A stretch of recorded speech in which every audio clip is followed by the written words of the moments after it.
Thread. So thread का मतलब क्या होता है? थ्रेड का मतलब है अ फंक्शन इन एग्जीक्यूशन। ठीक है, तो जो फंक्शन आपका एग्जीक्यूट हो रहा है that is set to be a thread. Thread दो तरह के होते हैं, light weight threads and heavy weight threads. Now light weight threads are जो कि दूसरे थ्रेड्स के साथ काम कर सकते हैं, डेटा शेयर कर सकते हैं। So there can be common libraries, there can be common data which they can share and use. उन्हें कहते हैं लाइट वेट थ्रेड्स।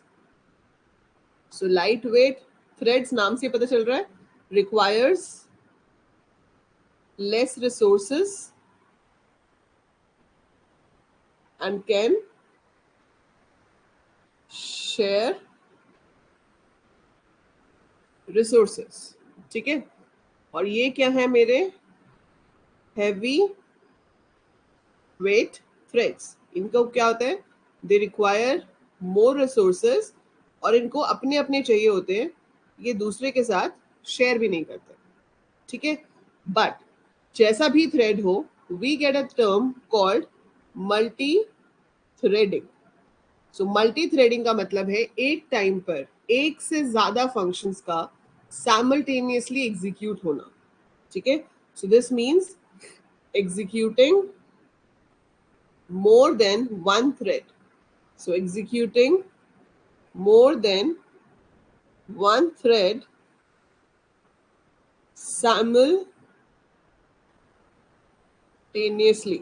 इसका मतलब क्या होता है, मैं आपको भी एक एग्जाम्पल कराऊंगी तो आपको समझ में आएगा। Good evening Shaurya, this is your first live class.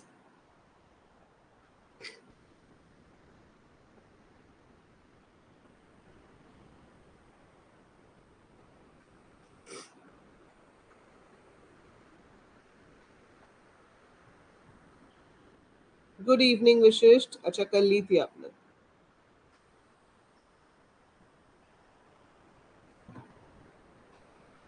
Okay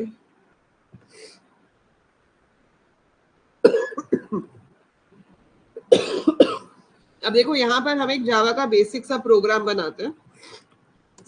मैंने नाम दे दिया क्लास टेस्ट। ठीक है, इसके अंदर बनाया public static void main. Yes, Vashisht. And then I take a loop inside this for int I is equal to 1, I less than equal to 10, I plus plus. And inside this I write system.out.println main concatenated by the value of I. And I close it. So simple सी बात है, इसको run करेंगे तो क्या होगा, 1 से लेके 10 तक प्रिंट हो जाएगा, यही होगा ना, और क्या हो जाएगा। This is what it will do. अब मान लो मैंने यहाँ पर एक और क्लास बनाई मैसेज। ठीक है, इसके अंदर मैंने एक इंट n ले लिया डेटा मेंबर में। So I take like private int n और एक ले लिया private string message. Then I make a function public void, नाम आप इसका जो मर्जी दे दो, मैंने रन दे दिया। And I want a similar kind of stuff in this, ये एक लूप हो और वो मेन वर्ड प्रिंट करने की जगह जो स्ट्रिंग में है मैसेज उसको प्रिंट करे, स्पेस कंकैटिनेट करे और आई को कंकैटिनेट करे। Then I have also made a constructor in this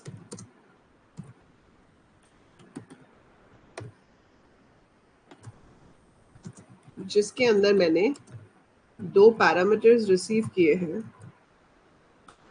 और जो n है उसको मैंने x में ले लिया और जो y है उसको हमने मैसेज में ले लिया। सो मैं इसको सेव किस नाम से करूंगी, मैसेज नाम से या टेस्ट नाम से। How should I save this file? It should be saved as message.java या फिर test.java. बताती हूँ विशिष्ट. अभी पहले ये बताओ इसको हमें सेव कैसे करना चाहिए, message.java के नाम से या फिर test.java के नाम से?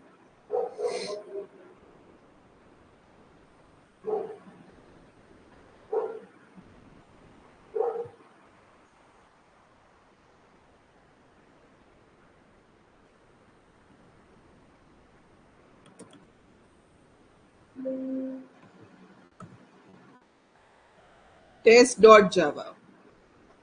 test.java. Why Udyansh? Why Shaurya? Why test.java?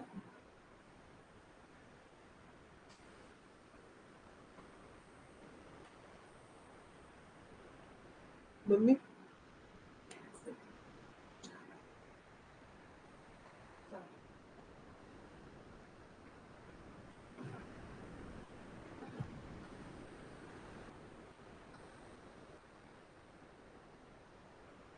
क्योंकि उसके अंदर मेन फंक्शन है.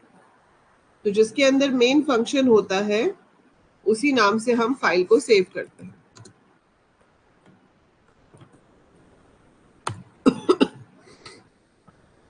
ठीक, अब मैंने इसको रन किया. सो जो हमने ऊपर मैसेज क्लास बनाई है उसका कोई ऑब्जेक्ट तो लिया ही नहीं था. तो मेन में क्या था कि मेन प्रिंट हो जाएगा 1 से 10 बार, वो हो रहा है. It is printing 1 to 10. ठीक है, अब मैं एक चेंज करती हूँ इसमें.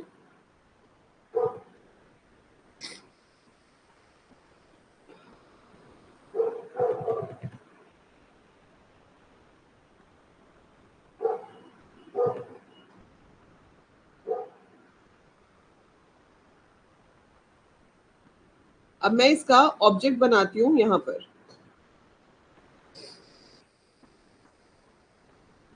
ठीक है, तो मैंने मैसेज का ऑब्जेक्ट बनाया m1 is equal to new message, pass कर दिया 8 और हेलो.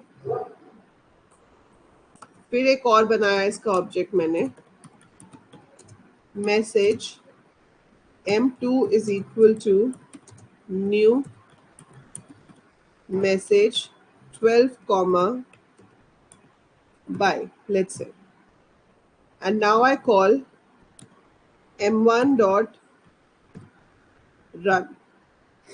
फिर ये लूप आ गया. फिर मैंने कॉल करा m2 डॉट रन. क्या आप मुझे इसका आउटपुट बता सकते हो? पहले जब m1 डॉट रन कॉल होगा तो वो 8 बार हेलो प्रिंट करेगा.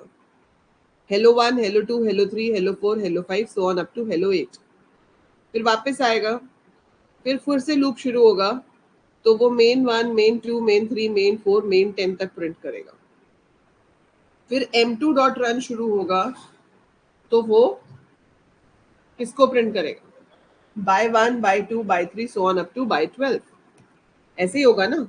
सो दैट शोज कि जब हम नॉर्मली कभी भी फंक्शंस को कॉल करते हैं सो एक टाइम पर एक ही फंक्शन एग्जीक्यूट हो रहा होता है.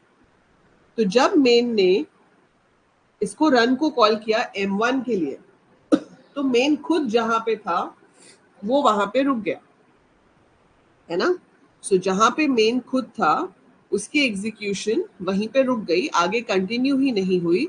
जब ये हेलो वाले की कॉल पूरी खत्म हो गई, ठीक है, जब हेलो वाले की कॉल पूरी खत्म हो गई तो जाकर आपका लूप खत्म हुआ और फिर उसने आगे काम किया. और ये दोनों बार 10 इसलिए कर रहा है क्योंकि हमने यहाँ n नहीं किया. ठीक है, सो दैट शोज कि ये आपका एक टाइम पे एक ही फंक्शन एग्जीक्यूट होता है. This is what normally happens in every programming language. तो चाहे आप सी में काम करो, चाहे C++ में करो या जावा में करो, बाय डिफॉल्ट ऐसे ही होता है. जब एक फंक्शन दूसरे को कॉल करता है तो कॉलिंग फंक्शन वेट करता है स्टैक के अंदर, है ना.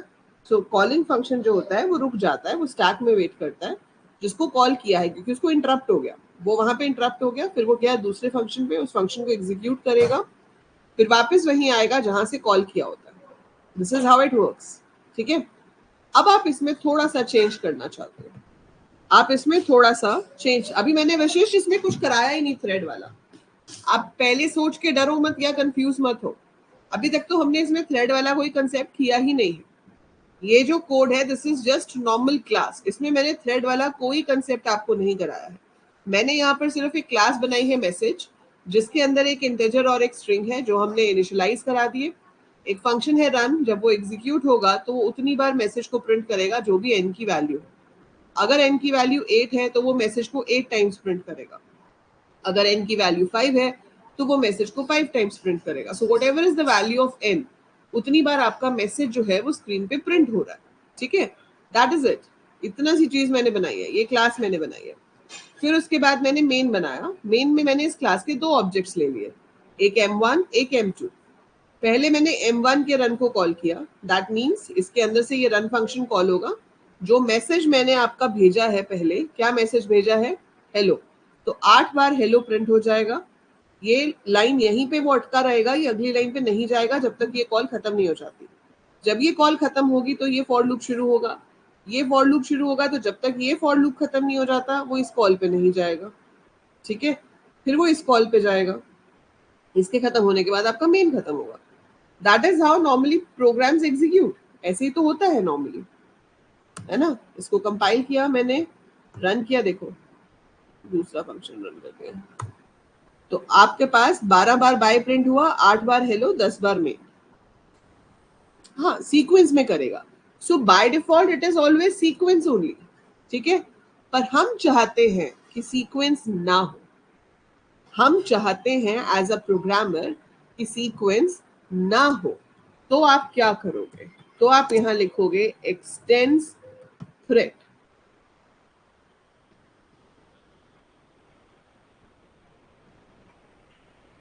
थ्रेड का टी आपको कैपिटल लिखना है, एक्सटेंड्स थ्रेड।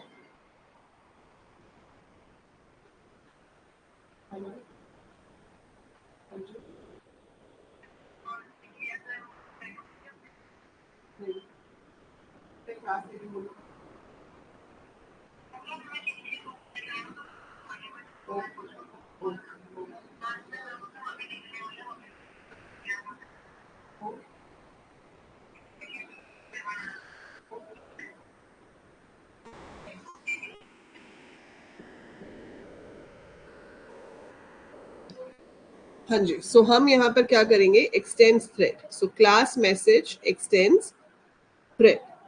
ठीक है, अब मैंने यहाँ पे कोई और चेंज नहीं किया, कोई भी और चेंज नहीं किया। एक चेंज मैं यहाँ करूंगी, मैं इस जिसको रन को कॉल कर रही थी, इस रन की जगह पर मैं कॉल करूंगी स्टार्ट। अब आप कहोगे कि मैम स्टार्ट तो है ही नहीं उसके अंदर, तो उसको एरर देना चाहिए, है ना। स्टार्ट फंक्शन तो मैसेज क्लास के अंदर है ही नहीं, तो हम कॉल कैसे कर सकते हैं। जो फंक्शन एग्जिस्ट ही नहीं करता उसको आप कॉल कैसे कर सकते हो, कर सकते हो क्योंकि वो मैसेज क्लास के अंदर नहीं है, लेकिन वो उसकी सुपर क्लास के अंदर है। जो थ्रेड हमने इनहेरिट की है उसके अंदर वो है। Can you see the result now, can you see the result. ये इसमें बाय चांस हो गया कि मेन पहले 10 बार चल गया, फिर हेलो बाय मिक्स मिक्स होके चल रहे हैं, वो भी जरूरी नहीं है कि ऐसा होगा। ठीक है, वो भी जरूरी नहीं है। देखो इस बार में क्या हुआ कि मेन 4 बार चला, 1 2 3 4, फिर आपके पास hello 1 main 5 main 6 hello 2 main 7 main 8, है ना। कोई फिक्स्ड ऑर्डर नहीं है, इट इज एग्जीक्यूटिंग, सब बीच बीच में है, कोई कहीं कोई कहीं। क्यों, क्योंकि यहाँ पर आपके ये सारे फंक्शंस अब साइमल्टेनियसली एग्जीक्यूट हो रहे हैं। क्यों एग्जीक्यूट हो रहे हैं, क्योंकि हमें नहीं पता थ्रेड क्लास की कोडिंग क्या है। ठीक है, एज अ प्रोग्रामर आपको नहीं पता कि what have they coded inside the thread class, लेकिन जिस थ्रेड क्लास को आपने इनहेरिट किया है उसके अंदर एक स्टार्ट नाम का फंक्शन डिफाइंड है जो कि कुछ तो सेटिंग्स करता है। अब वो कुछ तो सेटिंग्स करता है, जब हम यहाँ से कॉल करते हैं m1.start, वो कुछ सेटिंग्स करता है और फिर वो कॉल करता है किस फंक्शन को, रन को। अगर इसका नाम रन ना होता, कुछ और होता, तो मल्टी थ्रेडिंग नहीं होगी। ठीक है, ये चीज याद रखोगे, ये रूल है कि आपके पास फंक्शन का नाम रन ही होना चाहिए। So method name has to be run in small letters. ठीक है, तो हम थ्रेड के स्टार्ट फंक्शन को कॉल करते हैं और थ्रेड फर्दर सेटिंग करने के बाद रन को कॉल करता है। ठीक है, सो हम किसको कॉल करते हैं? स्टार्ट को, और स्टार्ट करता है सेटिंग्स, और सेटिंग्स करने के बाद किसको कॉल करता है? रन को। So when your run is executed it will print that, और इसका कोई ऑर्डर नहीं है, हम खुद भी ये ऑर्डर डिसाइड नहीं कर सकते, we can not decide that order. हाँ, आप बीच में गैप देना चाहते हो, जैसे आप चाहते हो कि थोड़ी थोड़ी देर के बाद कोई चीज प्रिंट हो, वो कर सकते हो। हमारे पास थ्रेड क्लास का एक फंक्शन होता है स्लीप, सो आप लिख सकते हो thread dot sleep and you can give for how many milliseconds you want to sleep. But thread dot sleep जो है, ठीक है, अगर आप इसको यूज करते हो तो अब देखना एक आपके पास क्या प्रॉब्लम आएगी। वो कहेगा कि आपको इसके लिए इंटरप्टेड एक्सेप्शन को कैच करना पड़ेगा। सो ये एक ऐसा फंक्शन है जो एक्सेप्शन थ्रो करता है, जिसे हमें कैच करना पड़ता है, अदरवाइज हम इस फंक्शन को कॉल नहीं कर सकते। इस तरह के एक्सेप्शन को हम टेक्निकली क्या कहते हैं? What is the keyword और what is the technical word for such kind of an exception जिसको फंक्शन के साथ कैच करना ही पड़ता है?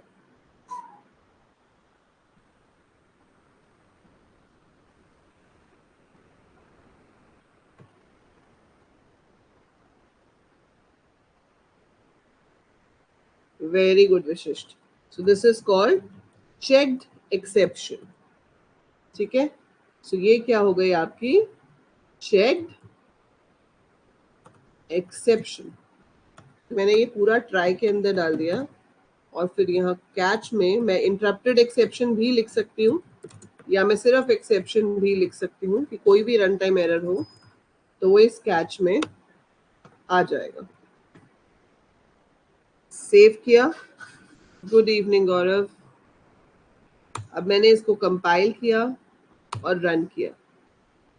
अब देखो उनके बीच में गैप आ रहा है, मेन के बीच में गैप आया, मेन के बीच में आया ना, जो 200 मिली सेकेंड का गैप था उसमें ये हेलो वाला पूरा ही फंक्शन एग्जीक्यूट हो गया।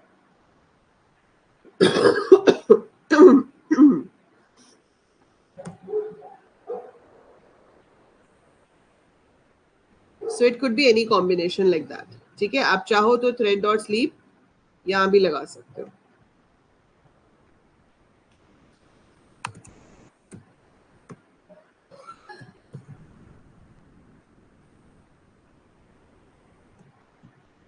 अब देखो यहाँ पे भी आपको इंटरप्टेड एक्सेप्शन हैंडल करनी पड़ेगी।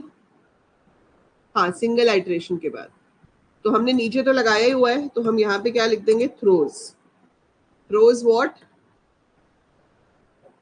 Interrupted exception. तो मैंने बता दिया कि ये फंक्शन जो है ये इंटरप्टेड एक्सेप्शन थ्रो करता है। ओवररिडन मेथड डज नॉट थ्रो। अच्छा, हम इसके आगे थ्रोज नहीं लिख सकते क्योंकि ओवरराइडिंग हो रही है, और जो सुपर क्लास है उसके अंदर ये नहीं किया गया है। तो आपको यहाँ पे भी अगर इसको यूज करना है तो ट्राई में ही देना पड़ेगा।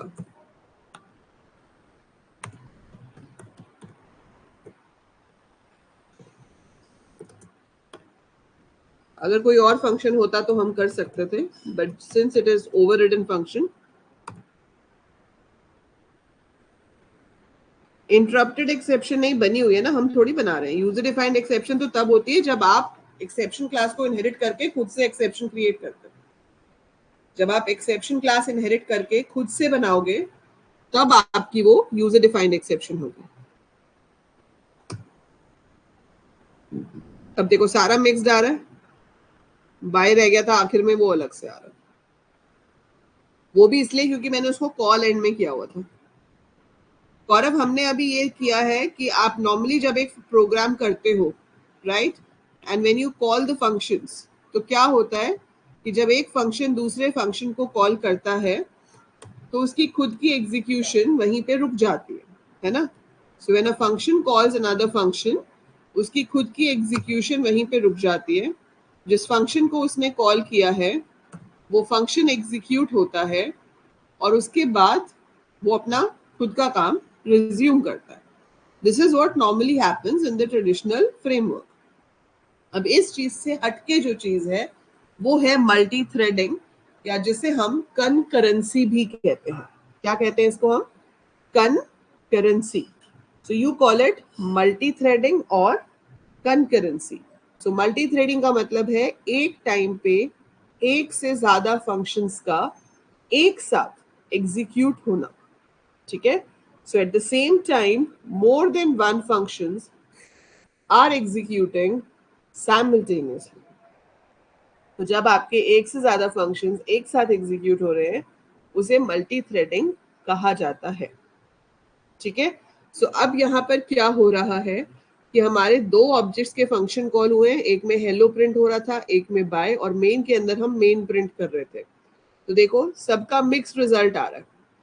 ठीक है? और वो क्या होगा एग्जैक्टली वो कोई भी प्रिडिक्ट नहीं कर सकता, but it is printing a mixed result of that. वो मिक्स्ड रिजल्ट क्यों आ रहा है? क्योंकि ये सब साइमल्टेनियसली काम कर रहे हैं। और वो साइमल्टेनियसली क्यों कर रहे हैं?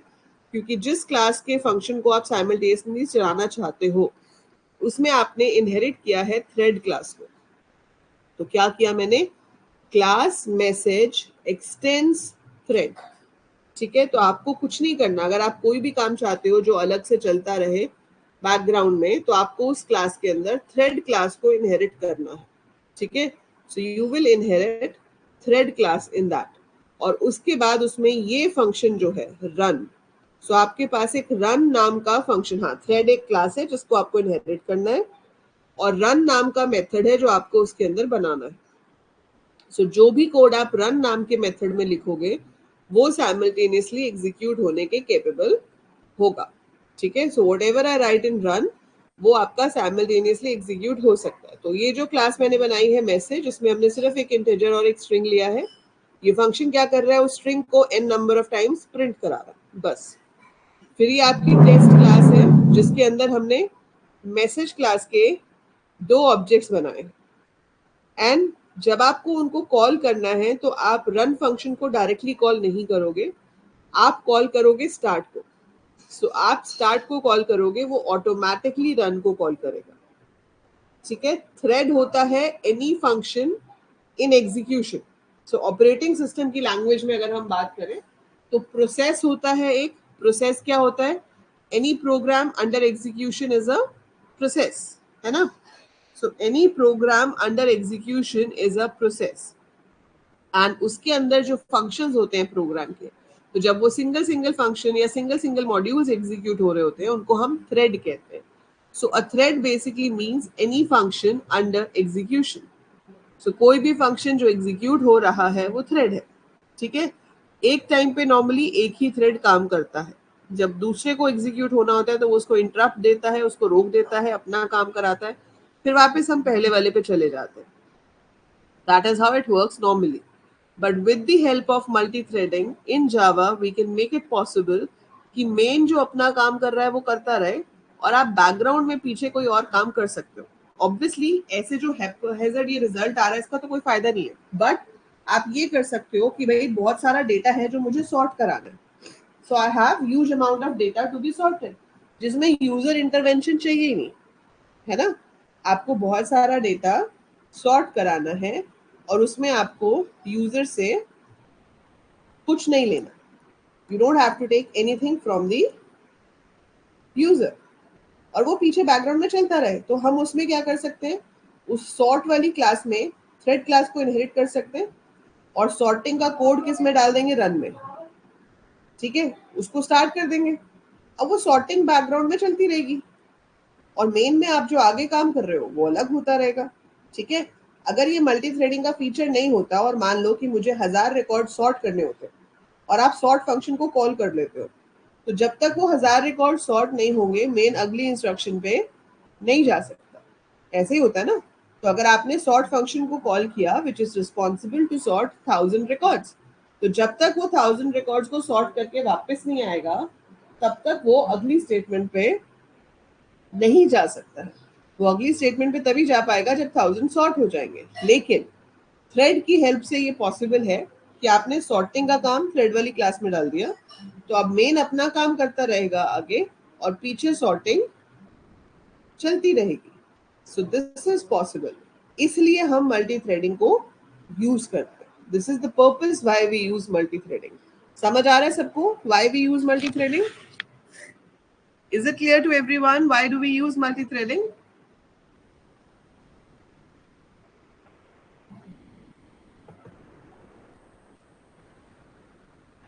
इसका कोई बहुत ज्यादा प्रैक्टिकल अप्रोच वाला क्वेश्चन आपको बनाने के लिए नहीं आता। आपको सिर्फ समझना है कि ऐसा कंसेप्ट जावा में होता है, दैट्स इट। और उसका कोई भी बेसिक एग्जाम्पल आप कर सकते हो, जैसे कि हमने ये वाला किया। हाँ, to perform different task at the same time, and preferably हम उसमें कहेंगे कि एक टास्क आपका बैकग्राउंड में चलेगा और एक टास्क हमारा मेन में चलेगा। ठीक है, ये मैंने गिटहब रिपोजिटरी बनाई है आपकी, जिसके अंदर सारे आपको जावा के अपने प्रोग्राम्स जो है वो मिल जाएंगे। ठीक है, सो इसका नाम है test.java, बट ये है आपका मल्टी थ्रेडिंग का प्रोग्राम, याद रखना।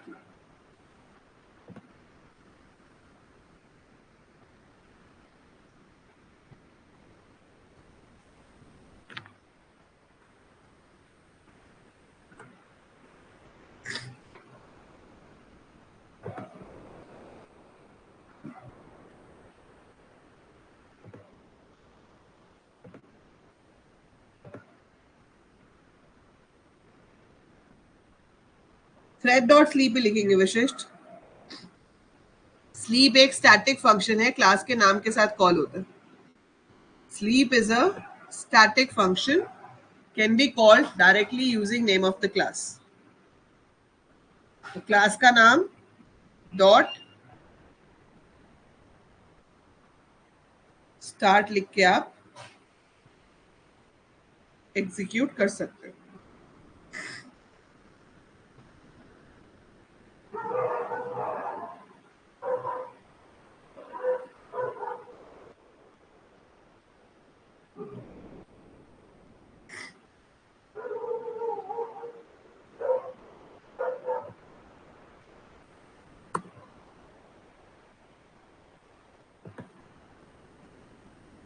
ये समझ आया सबको?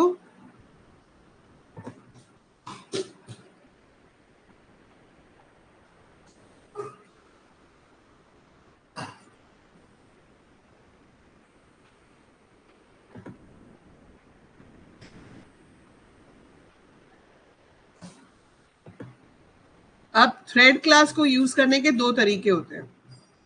एक तो होता है यूजिंग थ्रेड क्लास, और एक होता है यूजिंग रनेबल इंटरफेस। तो आप मुझे बताओ, अभी आप एक ही मेथड को प्रैक्टिस करोगे या दूसरा भी बताओ? इसमें मैंने बस आपको ये बताया था कि थ्रेड दो तरह के होते हैं, light wait thread and heavy wait thread. Light weight thread होता है जो उसको कम रिसोर्सेज चाहिए, नाम से ही पता चल रहा है ना, it requires less resources and it can share the supporting files with other threads. whereas heavy weight thread होता है जो कि अपने रिसोर्सेज उसको अलग से चाहिए होते हैं, it needs its own resources and it does not share. And multi threading होता है एग्जीक्यूटिंग मोर देन वन थ्रेड साइमल्टेनियसली। एक टाइम पे एक से ज्यादा थ्रेड्स को साइमल्टेनियसली एग्जीक्यूट करने को हम मल्टी थ्रेडिंग कहते हैं।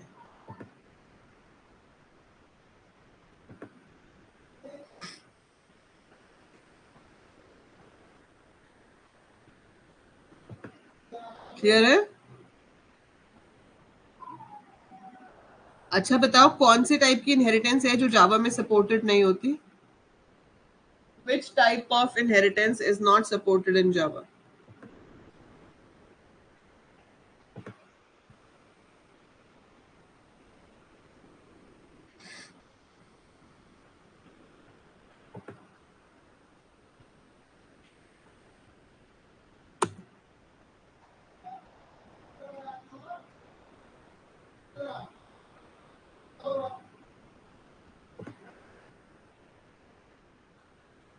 मल्टी लेवल तो होती है बेटा, मल्टीपल नहीं होती। विशिष्ट एंड दृष्टि आर करेक्ट।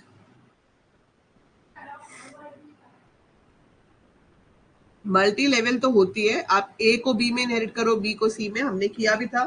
सर्कल को सिलेंडर में इनहेरिट किया था, सिलेंडर को कोन में. So multi level is there, multiple inheritance is not there. मतलब एक क्लास के अंदर आप एक ही क्लास को इनहेरिट कर सकते हो, दूसरी क्लास इनहेरिट नहीं कर सकते. ठीक है. अब आपके पास मान लो कोई ऐसी क्लास है जिसके अंदर ऑलरेडी एक क्लास इनहेरिट हो रही है और आप उसको एज अ थ्रेड यूज करना चाहते हो. ठीक है, आप उसको एज अ थ्रेड यूज करना चाहते हो, तो कैसे कर सकते हैं? उसके लिए हमारे पास एक इंटरफेस है जिसका नाम है रनेबल. अब मैं सेम कोड आपको रनेबल इंटरफेस से करके दिखाती हूँ. मैं क्या चेंज करूंगी इसमें? I'll write implements runnable. ठीक है, बाकी सब कुछ आपका सेम रहेगा.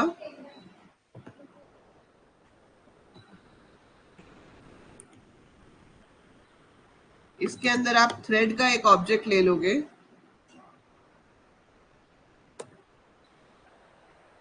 और जब आपका कंस्ट्रक्टर कॉल होगा तो आप इस ऑब्जेक्ट को यूज करके एक थ्रेड बना लोगे.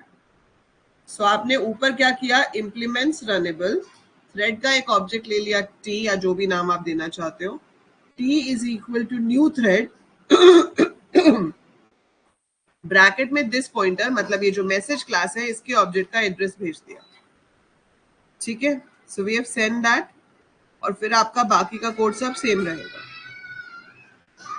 सेव किया आपने,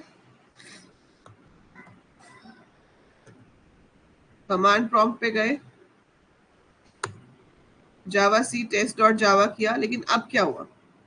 अब वो कह रहा है कि भाई स्टार्ट फंक्शन तो है ही नहीं हमारे पास. ठीक है, स्टार्ट फंक्शन तो है ही नहीं, क्योंकि पहले तो आपने क्लास इनहेरिट की थी तो ओवरराइड हो गया था, तो वो यूज कर रहा था थ्रेड क्लास में से. पर यहाँ पे तो नहीं है ना. यहाँ पे नहीं है तो कैसे करेंगे? यहाँ से तो हम m1 dot start m2 dot start call कर रहे हैं. So what should we do over here? So यहाँ पर आपको एक स्टार्ट बनाना पड़ेगा. या तो यहाँ पे बना लो, या आप सीधे ही कंस्ट्रक्टर में कॉल कर सकते हो, but I prefer making it like this. तो हम यहाँ पर स्टार्ट बनाएंगे और स्टार्ट के अंदर हम सिर्फ क्या कर देंगे? टी डॉट स्टार्ट को कॉल कर देंगे, मतलब थ्रेड को स्टार्ट कर देंगे. अब आप यहाँ जाओ, कंपाइल करो, रन करो. So it's giving you the similar result.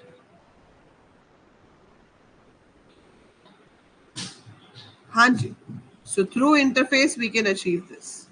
इसका नाम मैं दे देती हूँ टेस्ट रनेबल.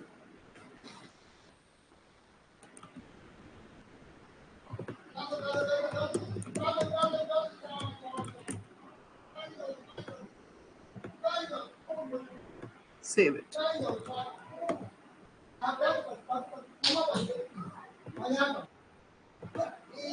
सो इसमें हमारे पास कोई फर्क नहीं है, मतलब आउटपुट वही आ रहा है.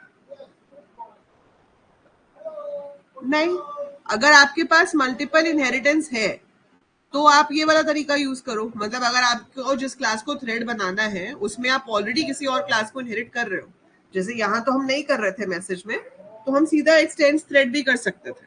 ठीक है, बट अगर आप किसी दूसरी क्लास को इनहेरिट कर रहे हो तो आपके पास एक ही ऑप्शन बचती है और वो है implements runnable.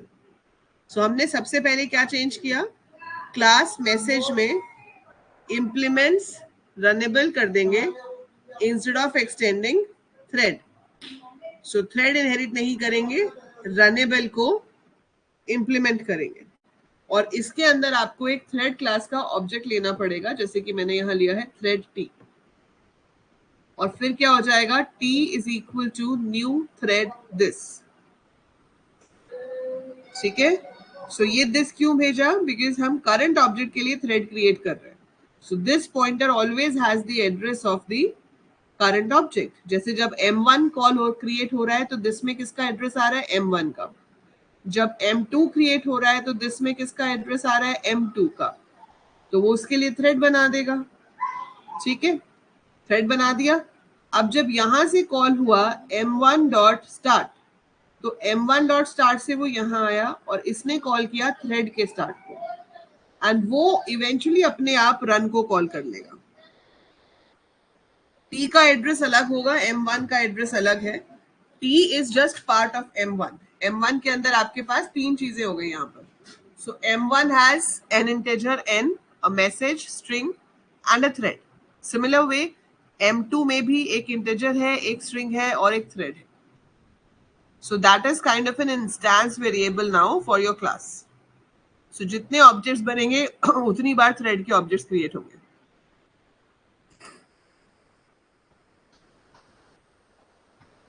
So these are the two ways of implementing multi-threading in Java.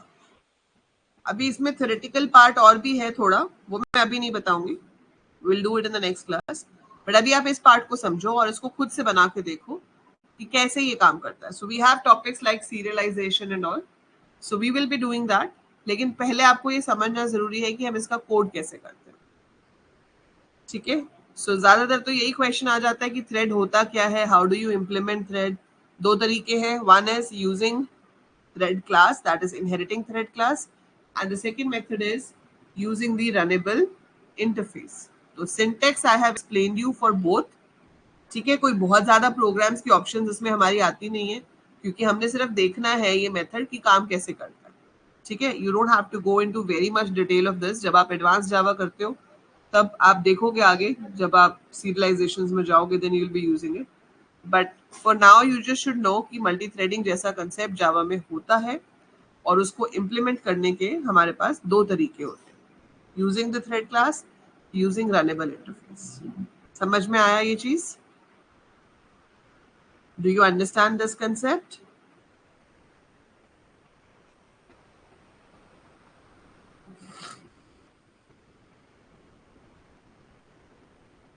और जावा लैब की जो मैनुअल है उसमें जितने भी प्रोग्राम्स हैं वो मैंने आपके अपलोड करने शुरू किए हैं. तो आई हैव अपलोडेड, अगर आप इसमें अपने जाके कोर्स में देखोगे तो ये है आपका. So this is object oriented programming. इसके अंदर ये जावा लैब प्रोग्राम्स हैं. ठीक है. सो ये रेक्टेंगल क्लास, मेथड ओवरलोडिंग, ऐसे ही उसमें जितने भी हैं आपके 2-4 दिन में सब अपलोड हो जाएंगे. और ये सबका कोड आप यहाँ गिटहब से कभी भी ले सकते हो. So it is not, this is drive, GitHub का ये ना. सो यहाँ गिटहब से आप इसको कभी भी उठा सकते हो.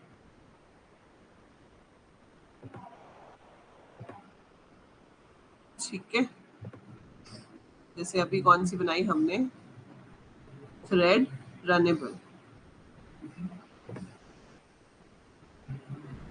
Test runnable.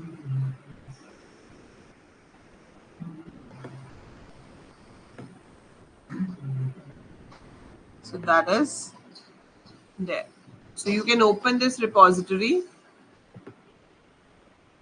ठीक है. Similar way I'll provide you the link for data structure repository.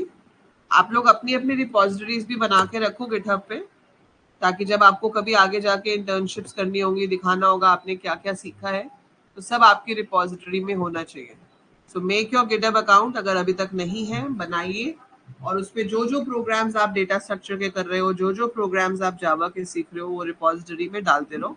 वो एज एन इंटर्न आगे जाके जॉब ढूंढते टाइम बहुत काम आती हैं ये चीजें. अभी लगता है कि बेकार है यार, कौन टाइम वेस्ट करे, but these things are going to be very useful in long run. तो इस चीज को शुरू से मेंटेन करके रखो. मैंने जब आपकी बीसीए शुरू की थी, आपको याद होगा फर्स्ट सेमेस्टर से पहले भी आप लोगों को बोला था कि you must have account at 3 places, GitHub, LinkedIn and one of the competitive website. तो अभी जब आपकी समर वेकेशंस होंगी, जब ये पेपर हो जाएंगे, उसके बाद जो टाइम होगा उसमें मैं आपको कॉम्पिटिटिव प्रोग्रामिंग सिखाऊंगी कि किस तरह से गीक्स फॉर गीक्स या फिर कोड शेफ या हैकर रैंक पे आप कोडिंग कंपटीशन में पार्टिसिपेट कर सकते हो. That I will teach you after your exams. ठीक है. Because that is the most important thing you should participate in. बना रखा है ना, दैट्स गुड. श्योर. ठीक है. उस पर अपलोड भी करते रहा करो, जो भी नया सीखते हो, जो नया बनाते हो. So keep uploading it over there. ठीक है. तो ये तो हो गया आपका basic multi threading. Now tomorrow इसमें जो थोड़ा सा रहता है वो ज्यादा नहीं है, तो कल की क्लास में मैं आपको इसका बचा हुआ बताऊंगी, सो दैट हमारा मल्टी थ्रेडिंग का टॉपिक खत्म हो जाए और हम वापस अपना डीबीएमएस के डाउट्स लेंगे। एक विशिष्ट ने क्वेश्चन भेजा हुआ है, एक शौर्या ने भेजा है मुझे, है ना।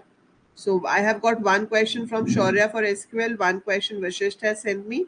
हाँ, मिल गया मुझे अब वो, ठीक है।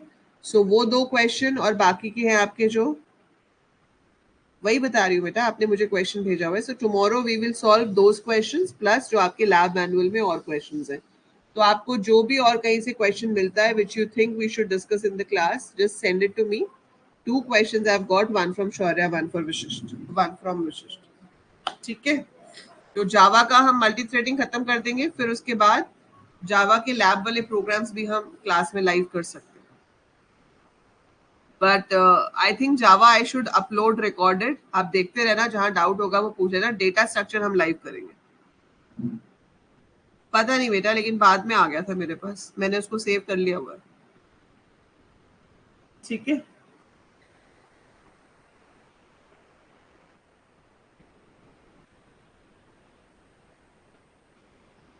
चलो, so that is it for today, and tomorrow most probably we'll start the class at 8 o'clock. 8 बजे ठीक है ना? 8 बजे ठीक है class? Can we start at 8?